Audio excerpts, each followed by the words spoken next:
சூரிய பகவான் ஒளிமுகம் காண அங்கு கற்பக தருவின் நெற்றியில் மலரும் சூரிய பகவான் ஒளிமுகம் காண அங்கு கற்பக தருவின் நெற்றியில் மலரும் இருளை விலக்கி உலகை எழுப்பும் ஞாயிறு அங்கே குடியிருப்பான் அவன் ஆனை முகத்தனின் அடியவர் மனத்தில் ஒளியாய் வந்தே கொலுவிருப்பான்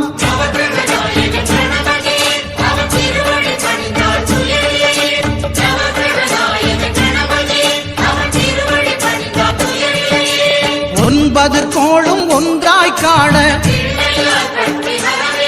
அங்கு கற்பகம் என்னும் கடவுளின் வெயில்